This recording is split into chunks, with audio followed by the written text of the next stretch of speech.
Pulse 95. Between local lines, notes from the Emirate.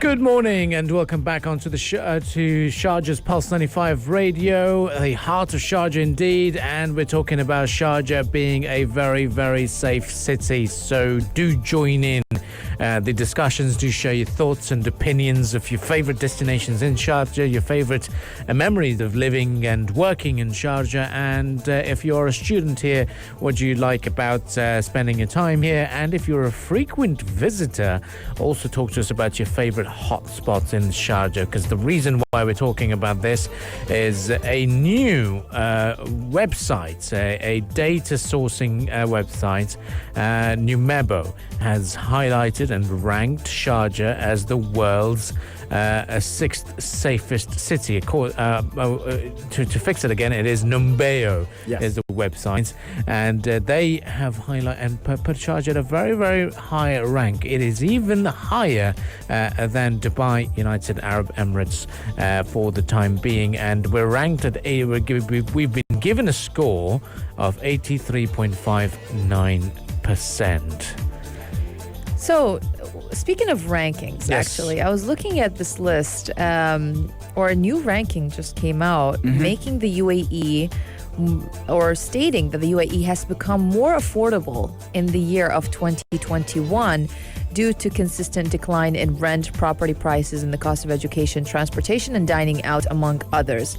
So basically, the UAE dropped from 32nd place in 2020 to 37th place this year in the cost of living index of 2021 that was released by global data service provider Numbeo as well, the same data service provider as well, that states that Sharjah has been ranked the sixth world safest city, with Abu Dhabi and Dubai among the top 10.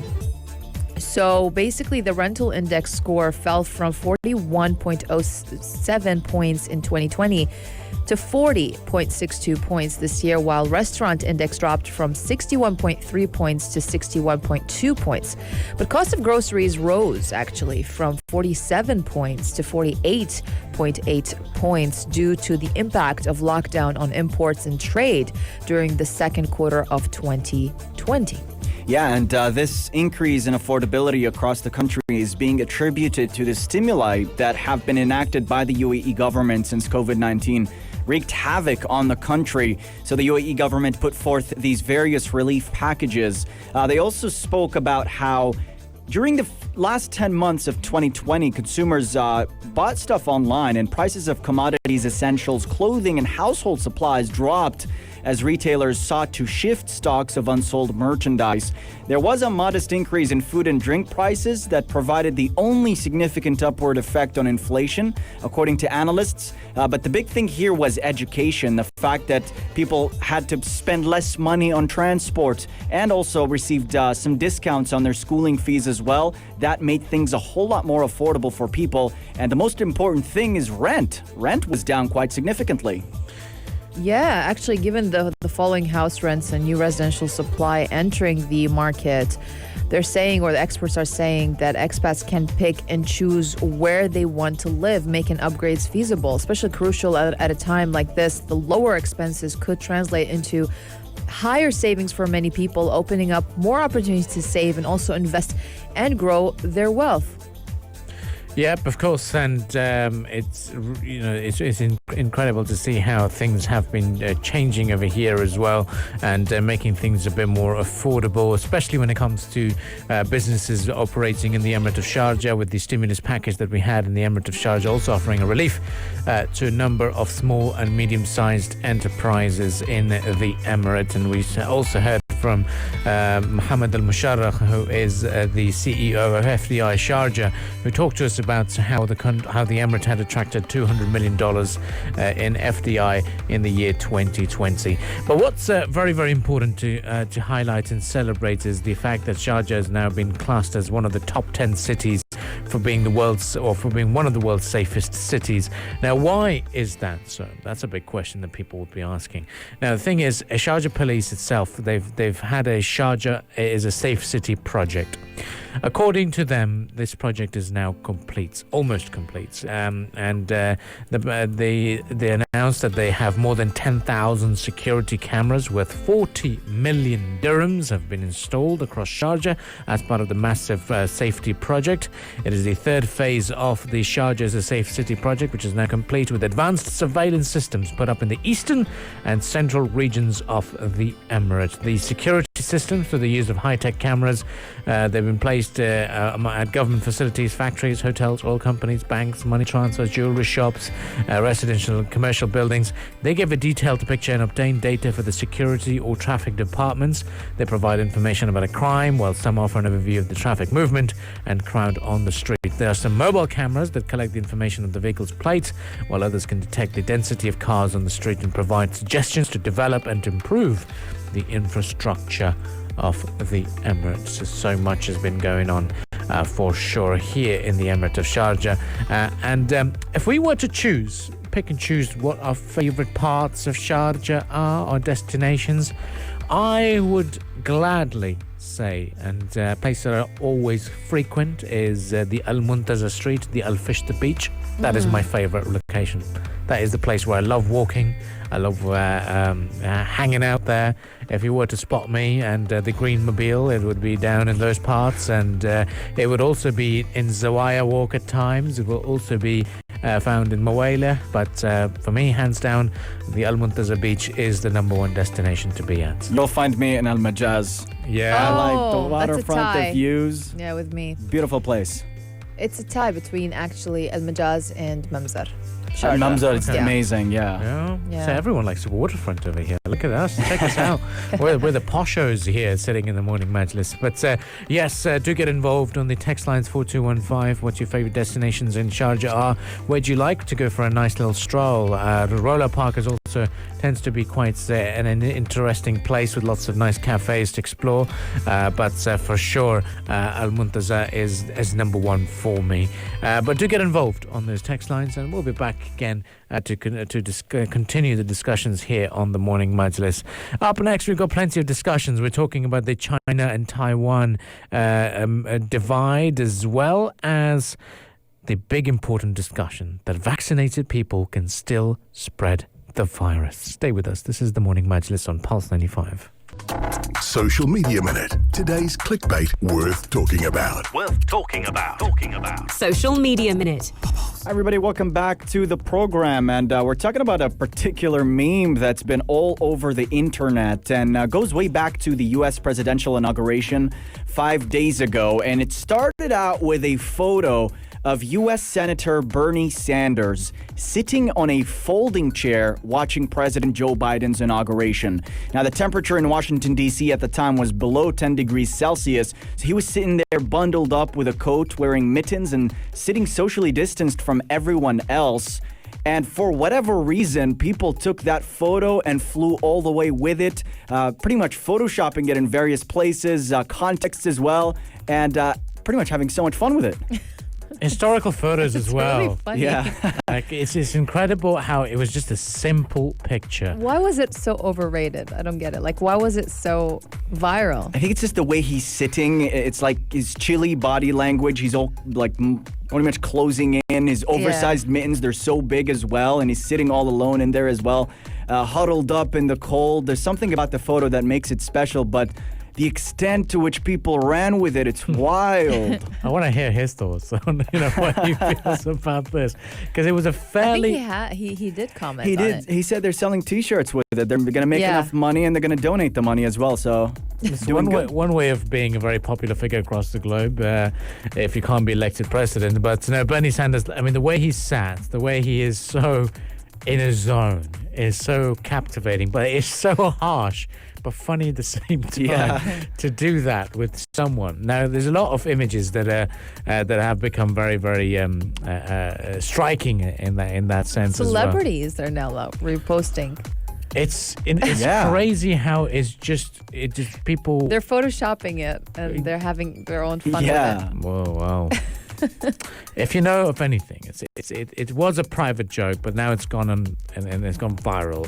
So do let us know in the text lines 4215 if you've seen any funny images of it. My sister, in fact, posted this similar meme with my two nephews having a snow fight over in London, and then there's Bernie Sanders there sat next to them, just chilling. So it does appear to be very funny. But we've seen a couple of images, historical images as well. And now this is going to be what they call it, Bernie Mitten Fever. It is. I've seen one where he's sitting on that famous Game of Thrones throne. Oh, yeah. That one's pretty funny There's as well. There's one with Ryan Reynolds. He made Sanders sit beside him in a shot from the original Deadpool. Oh. And also Priyanka Chopra as well.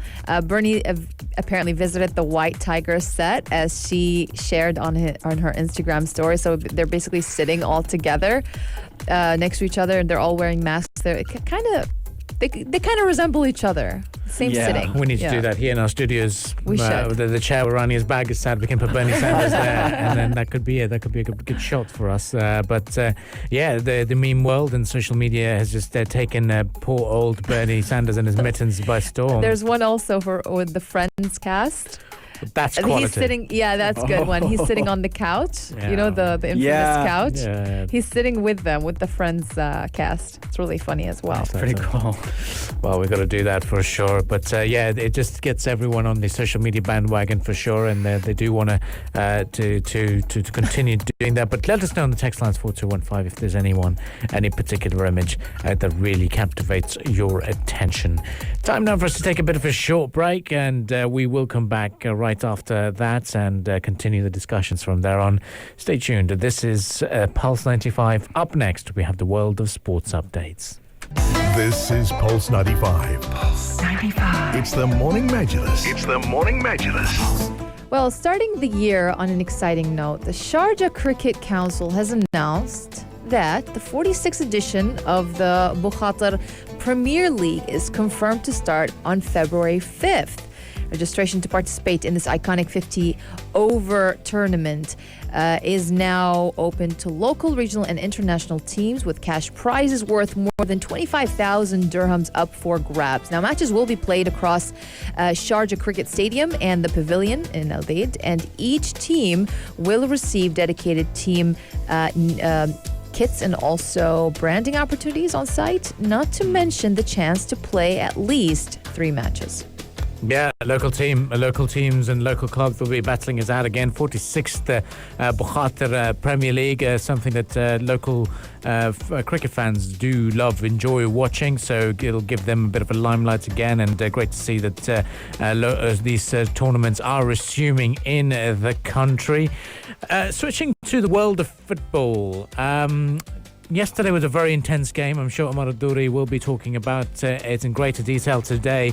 Today's Monday. We do have the halftime show coming up as well at 3 p.m, the dedicated sports show here on Pulse 95. Fernandes was the hero yesterday as the free kick saw and helped United to beat Liverpool in that thrilling FA Cup tie. But one game that I'm really, really nervous about and looking forward to tomorrow, and I would want Omar Al-Douri to discuss it in greater detail in this program as well, is Newcastle versus Leeds United. Very intense game. Reason for me personally, because Newcastle is my favourite team. Leeds is what I called home for 3 years during my university days, so my allegiance is slightly torn. It's a little bit of a tug-of-war situation.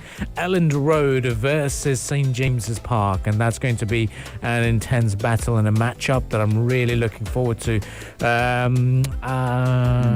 Leeds has done really well recently, so I have a feeling that Newcastle might be on a slightly weaker foot, even though they're playing at home.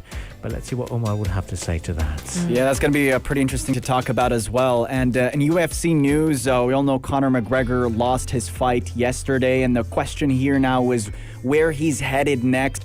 Speaking to media, he said he's quite gutted about the loss. He described it as, or attributed the loss to a lack of activity, being in and out of the sport for a long time. But all eyes are on what McGregor's going to do next. Is he going to pursue a trilogy? He had beaten Poirier earlier, but lost yesterday. Is he going to go for a third fight, or is he going to go for his mega boxing match, maybe with Manny Pacquiao? Is he going to fight YouTubers next?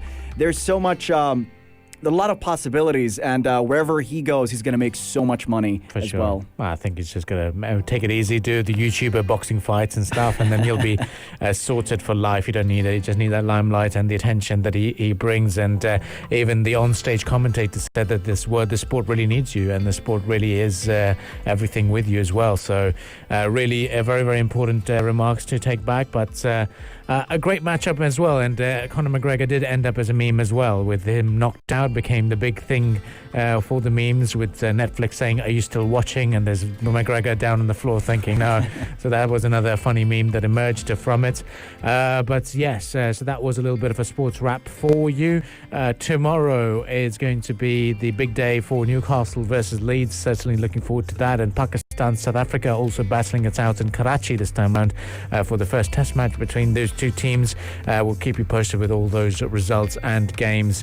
Stay with us on Pulse 95. Lots more musical entertainment lined up for you, and then programming will resume at 2 p.m. with Future Talk, followed by a halftime show, Afternoon Karak then, and then Yellow Home to take you home. From the team at Morning Majlis, it's goodbye for now. If you liked this episode of the Morning Majlis, drop a like and subscribe. 95. Be sure to follow us on Instagram for all our daily updates and top stories. Pulse.